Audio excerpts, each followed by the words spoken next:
All right, welcome to the Explainer. Today, we are cracking open the brain of a really ambitious global project, a component they call Node 2.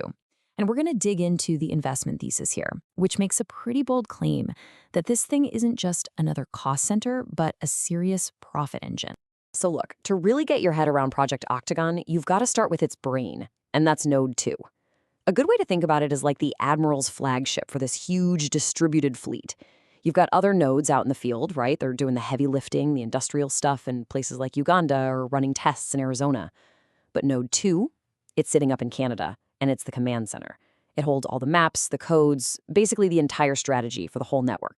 And its official title is the Systems Architect, which honestly is a perfect fit. See, this node doesn't churn out physical stuff like electricity. Nope. Its whole purpose is to create and sell things you can scale infinitely. We're talking intelligence, intellectual property, and education. It's really the central nervous system for this whole operation, and the person in charge of it all is the CTO Ash Aly. Now, here's what's really interesting. This whole command center thing, it wasn't the original plan for Node 2 at all. Its journey to becoming the brain was, well, it was a pretty strategic evolution. Believe it or not, it actually started out in late 2025 with a much humbler job. It was just supposed to be a simple backup, a replication node down in Uganda for redundancy. But then the project realized it needed data from all sorts of different climates. That led to this strategic realignment, moving it up to Canada.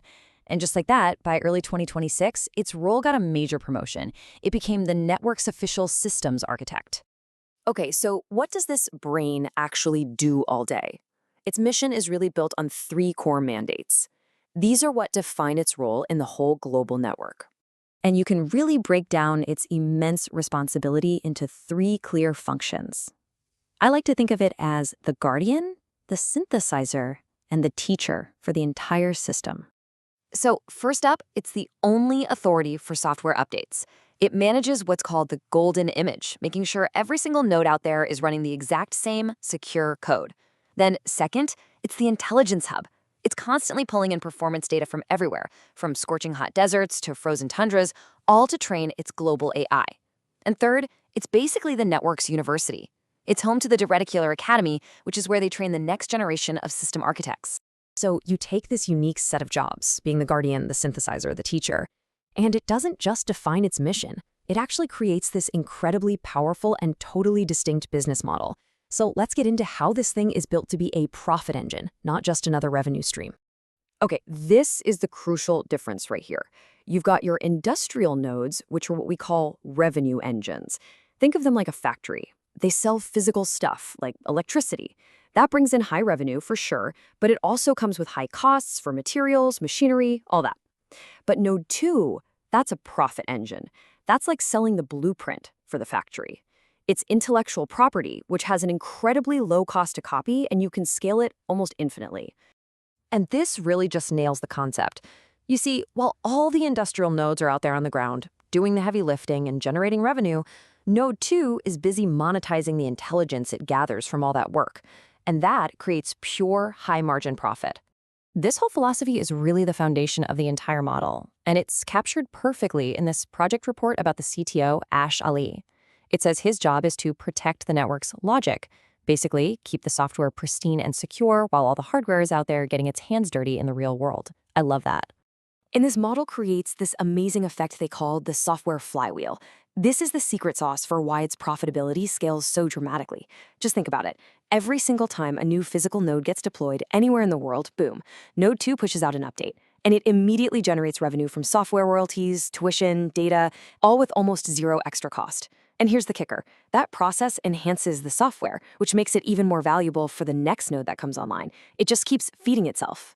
So where is this money actually coming from? Well, we are not talking about small change here. We're talking about a $200,000 software license, and Node 2 keeps a hefty $80,000 slice of that. We're talking recurring annual subscriptions for mobile devices and $3,500 certifications from its academy. And they're not stopping there. They're already planning to expand into new areas with a clinic-in-a-box module that's aimed at the rural healthcare market. All right, so what does all this high-margin talk actually look like on paper? Well, the projections show a classic J-curve. You know the one, a little dip at the beginning for the investment and then explosive growth. So if you look at the pro forma statement, you can see the plan kicks off with a small projected loss, about 85 grand in 2026. But look, that's totally expected. That's the cost of doing business when you're making a heavy initial investment in all the powerful computing hardware you need for AI training. But watch what happens next. Just 2 years later, by 2028, the net margin is projected to flip from a negative 9.8% to a positive 58.2%. I mean, that is staggering. That is the raw power of the software flywheel in action, where those high-margin software and data sales just completely take over the financials. And this growth isn't just wishful thinking. It follows a very clear 3-year roadmap. 2026, that's the investment and validation year. 2027, that's when the software flywheel really kicks into high gear as the network scales up.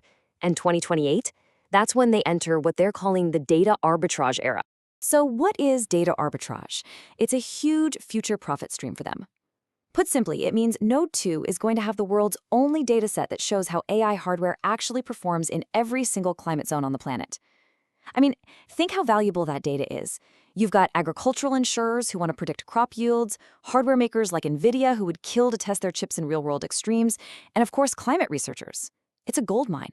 Now, to pull this off, you need a very specific kind of setup. Remember, the field nodes are all about power efficiency, but Node 2, it's the exact opposite. It's all about raw, brute force compute power. We're talking high-density GPU clusters for training all that AI. And that location in Canada isn't an accident. It's strategic. They use those sub-zero winters to prove its physical toughness in what they call Tundra Mode. Okay, but let's be realistic. A model this ambitious and this centralized, it obviously carries both incredible potential and some pretty significant risks. So let's take a balanced look at the whole picture. On the one hand, the key strength is obviously that incredible high-margin model. But that is balanced by a really critical weakness. Being the brain means it's also a single point of failure. Think about that. If Node 2 goes down, it's not just one location that's affected. A security breach or a major system failure there could, in theory, paralyze the entire global network. That's a huge risk. And it's a similar story with opportunities and threats. The opportunity to monetize that unique data is massive, no question. But that very value makes it a giant, glowing target for sophisticated cyber attacks. And on top of that, its profitability isn't even entirely in its own hands. The whole model is completely dependent on how fast the other nodes can physically expand around the world. So, all this leaves us with one final crucial question. Is Node 2 a revolutionary, high-margin profit engine that truly powers this entire global network? Or is its centralized design a massive, high-stakes gamble? A single point of failure just waiting to happen? The answer to that question, well, it's probably going to define the entire future of Project Octagon.